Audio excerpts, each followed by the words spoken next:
Well, if you're looking to refresh your home, the first of the year is a great time to get started. With a few remodeling tricks, there's no reason why a basement bar can't work like an upstairs kitchen. Interior designer Karen Mills shows how a modern, sleek downstairs is perfect for entertaining.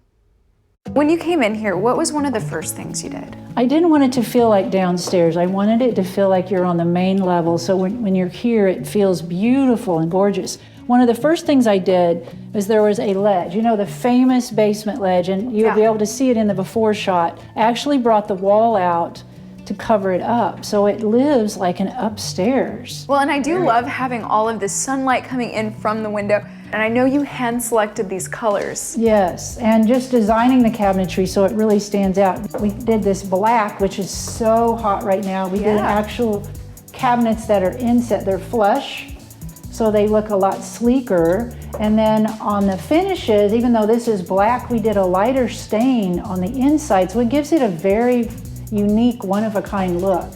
Okay, and taking a closer look at it, you have lighting very strategically placed. Yes.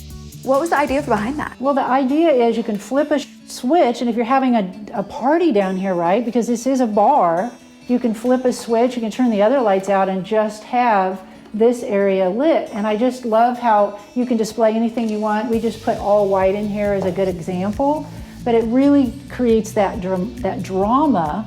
And this client is rustic. They have a Colorado home, and that's what we started with, but they're also contemporary, so it's rustic meets contemporary. That's why you see the mix here with the backsplash, with the beehive, very contemporary, this contemporary countertop. And we started with the flooring because it has that Colorado vibe to it, right? It's very warm. And then we pulled colors out. So the dark color was the bar cabinet. The light color is the island.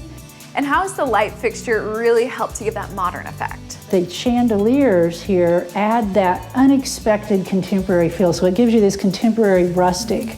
And I think that also adds lighting, makes it feel like you're living upstairs. Okay, well that is gonna come in perfect timing this winter. Well, and the tile that Karen uses is actually warm, not cold to the touch because it's laminate. In a bit, we'll see how to create a seamless TV wall. Welcome back to Better Kansas City. So are you the sort of person who puts up a TV any old way, or like me, puts it on top of the cabinet and says, that's good to go? In the new year, you may want to consider planning a space around your TV. Interior designer Karen Mills shows us how that's done. So I have to hand it to you, this is one of the most neat ways I've ever seen to display a TV. I know, I love it, don't you? The black wall, so the TV literally disappears. And we added lighting underneath. And you've got a remote control. And the lighting really shows you how this is floating. This is a custom floating vanity. So it gives it that, even though it's 10 foot long, it doesn't feel like it's 10 foot long. It gives it a sleek, contemporary feel. We've got oversized poles here. We even have a drop-down cabinet. Okay. So you can have electronic components in there. I bet that's so functional, because that is the thing, you don't want your countertop just filled with DVD players and that sort of thing. Exactly, you want it to be sleek and beautiful. We did a thick mitered edge, and we did two-tone, so it's playing off the flooring, which is really fun. And the top coordinates with the floating shelves. Oh my gosh, and I love the drama that the light play is giving it, because it really does just add a lot of space and depth. Oh yeah, and this really gives you that focal point in the basement, because the focal point is the TV, and let's face it, a lot of TVs just aren't very attractive. Okay, and let's also talk about some of the things that are on the shelves, right? Floating shelves themselves being very unique and different, but sometimes shelves can just be like clutter spaces, but you've really just put some specific things there. So I purposely did white, because white's popping against the black. So that's one of my big tips, is make sure it contrasts. And then we brought in a tree, you know, a carved tree to kind of give that whole rustic feel, and white again up above. You can do anything you want, but I like to zigzag. I don't know if you can see that, but just zigzagging back and forth. Well, I love the fact that this basement looks and feels like a lot of people would want their main living room to be. Yeah, it lives like upstairs. Well, Karen says the small evergreen plants on the floating shelf are actually up year-round because the family loves rustic decor. Coming up, we see how to make a small bathroom live larger.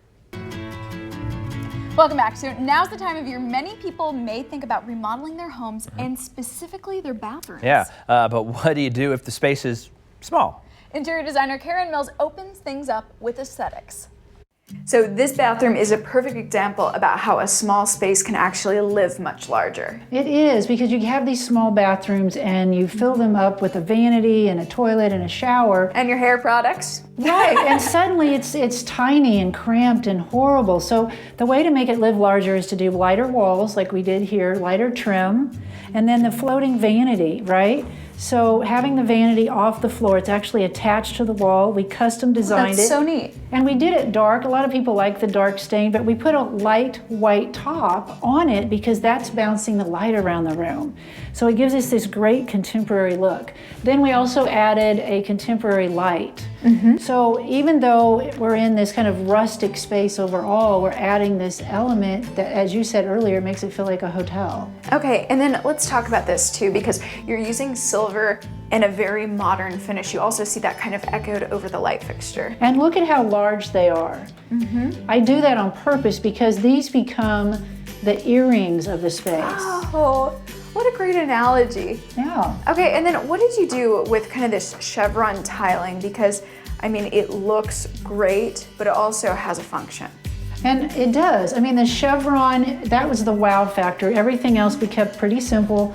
And then I designed the chevron wall, and I designed it down exactly to where the chevron would go, so it's centered. And then I did a glass front because, again, it's extending the size visually of the bathroom. And the chevron becomes the focal point. You see the vanity, then you see the chevron. And it's stunning. We also added a glass shelf, which is a new trend right now. Instead of having ugly niches, you just add a glass shelf and you put your toiletries on it. It's seamless. It is. Well, Karen also said that the chevron helps to give some depth, which makes the shower look larger. Awesome. Well, you know what I noticed is on the floor there, she had the wooden overlay. Do you remember if that was wood floor or was it like a vinyl composite in there? I think it's the same that was in the kitchen in the basement, and it's laminate. Yeah. So when you're walking around barefoot, it's actually warm, Yeah. and that's perfect this time of And it year. looked really fantastic. It looked really great with the cabinet there as well. So very nice.